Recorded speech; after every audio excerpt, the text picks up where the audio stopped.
Ay, Birador President. President Birador. Pakinggan mo muna to ha. At tatanong ko lang kung kalingap talaga to. Sagutin mo ako ha. Presidente ka naman eh. Pwede mo sagutin to.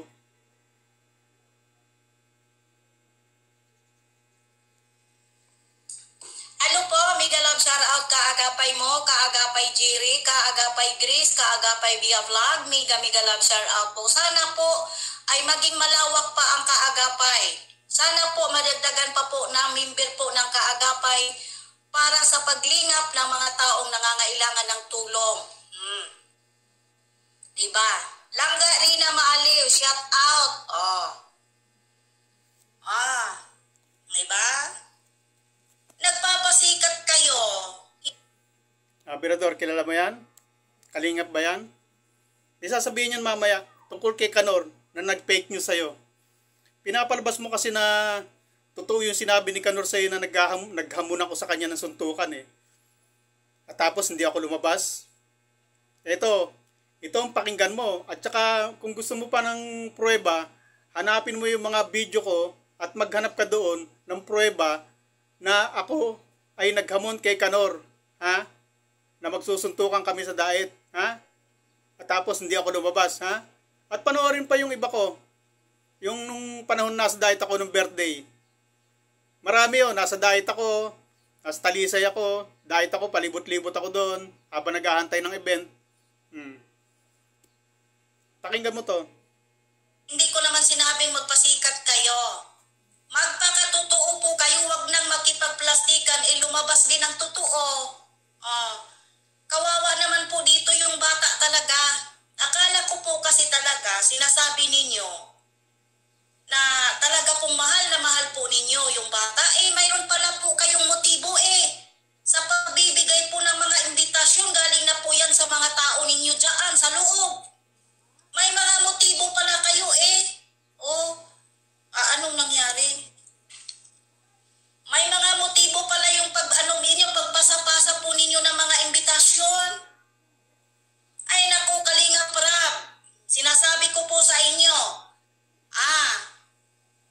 Kuya Bal, saan kay Lods Founder si Founder nasa dait na. Nag-aabang nag-aabang kay Ruinin, nag-aabang kay LMG. Sinabi kasi ni LMG na sapakin daw yung pagmumukha ni Founder Ann. Kaya naghanda na si Founder Ann ng anong pangalan nito? Yung pangtakip sa mukha.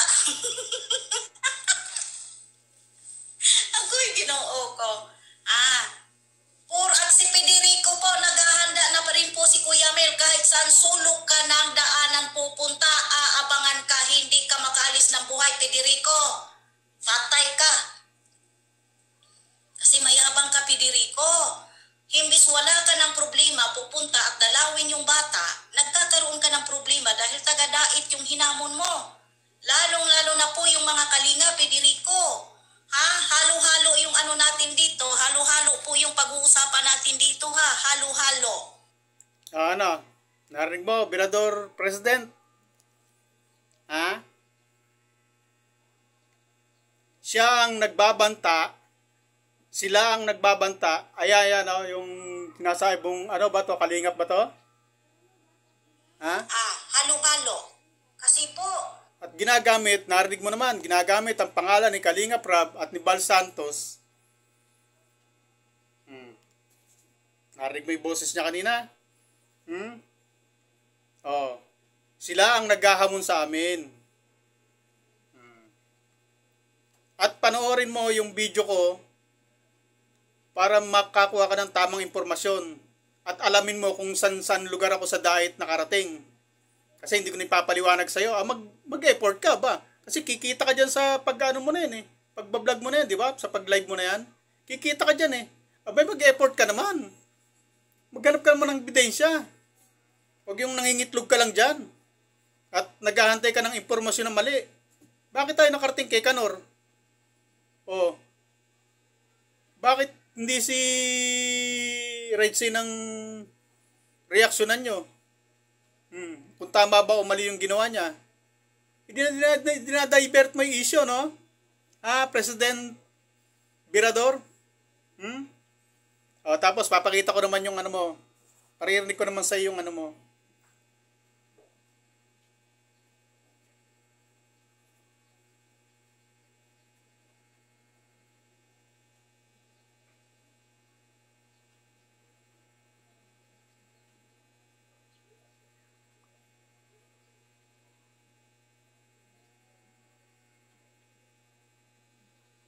Wala.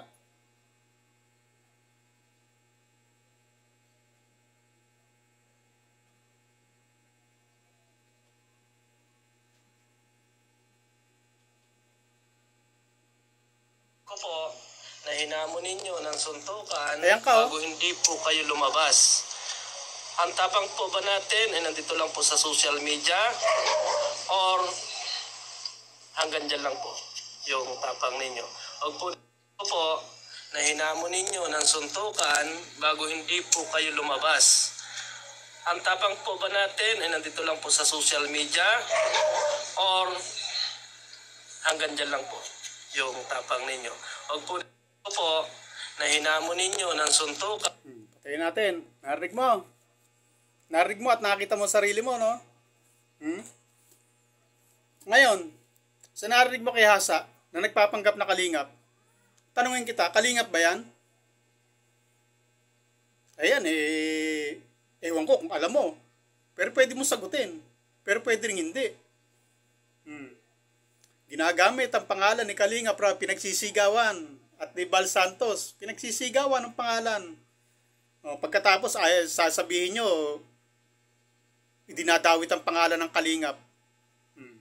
Paano? Bumibira. Ginagamit ang pangalan. Mismong founder at anak. Ginagamit. Alam nyo ba yan? At alam nyo ba ang issue namin ni Kanor? At si Virador Pikwa, kilala mo? Na nakikipag-collab si Kanor. Alam mo ba yon? Na best friend sila ni Kanor ngayon. Si Virador Pikwa ba? Kalingap? Bakit si Kanor ay nakikipag-dikit kay Pikwa? Alam nyo ba yan? Gusto nyo ng issue, At sinasabi ko sa'yo, nung panahon ng event, nagpicture-picture lang si Kanor doon. Photo ops lang yon para maipakita na naghamon siya. Paano niya ako hahamunin? Sige nga, paliwanag mo sa akin. Paano niya ako hahamunin nung umpisa ng event na yun, na nasa event ako, nasa taas ako ng building? Malakas ang sound doon. At saka, wala kaming komunikasyon. Hindi kami friends sa Messenger. Wala rin kaming GC. Sa palagay mo, yung hamon niya na yun, makakarating ba sa akin? Na nandun siya sa baba? At saka ipaliwanag mo nga sa akin, kung siya naghahamon, at kung inaabangan niya ako sa daet, dapat sa terminal pa lang, nagkita na kami. At sa SM pa lang, nag-vlog ako doon. Panoorin mo yung panoorin mo yung video ko, nag-vlog ako doon. Mula alas 10, pabukas pa lang ang SM, nakapila na ako doon. At nung pumasok kami ng SM, nung magbukas, sarado pang SM nung dumating kami, kaya pumila kami. O nung magbukas, pumasok kami, at nakapag-video ako doon. Alas 10 hanggang alas 2:30, nandun kami. Ano sinasabi mo, umatras ako sa hamon? At ano sinabi mo, naghahamon ako? At sa Talisay, nasa karsada ako. Panoorin mo kasi video. Huwag kang bias na nakikinig ka lang sa isang Anong klaseng presidente ka? Nakikinig ka lang sa binubulong ng sa'yo. Ng katropa mo sa'yo. Bakit? Ayan, napaikot ka. Pati tuloy ako, ikaw nagmukhang tanga. Napaikot ka ni Kanor. Napaniwala ka, naghamon nga siya. Nahinamo ko nga siya. At napaniwala ka niya sa issue na mag-research ka, huwag kang mangitlog dyan. Hindi yung kumukuha ka lang ng impormasyon kung kani-kaninong wala ka pang pruweba. Kumuha ka kasi ng pruweba. Huwag kang mangitlog dyan. Pare-parehas pala kayo nangingitlog dyan . kung ano lang impormasyon dumarating sa inyo, yun lang ang paniniwalaan nyo. Abay, mag-research ka para hindi ka fake news. Anong klaseng presidente ka? Hindi ako magtataka kung bakit ganyan kayo dyan, na nagkakagulo kayo. Kayo nag-aaway. Pare-parehas palang malasado mga utak ninyo. Naglibot-libot ako sa diet. Ilang oras ako doon. Nag-hotel pa kami. Hindi lang ilang oras, kundi ilang araw kami doon. Natulog pa ako sa hotel. Nag-hotel pa kami doon. Pagkatapos ng event. At lumabas kami noon. Walang kanor na nag-aantay sa akin. Oh, paliwanag mo. Kung talagang interesado siyang magkita kami, bakit bago mag-event, dapat nando na siya? At ang mismong event, dapat pumanik siya. Dahil hindi ko naman marinig ang panawagan niya eh. Nanawagan siya saan? Sa labas? Marinig ko ba yon? Bakit? May number ba ako sa kanya? May number ba siya sa akin? Para magkakontakan kami? May komunikasyon ba kami? May GC ba kami? May messenger ba kami? Wala. Paano ko malalaman na naghahamon pala siya sa baba? Nananawagan siya? Pwede naman niya ako hantayin ah. O, tapos sasabihin mo, ang tapang ba natin, nasa social media lang? Eh bakit hindi mo tanong yan kay Kanor? Dapat si Kanor ang tanungin mo. Yung sinasabi mong ngil na yan.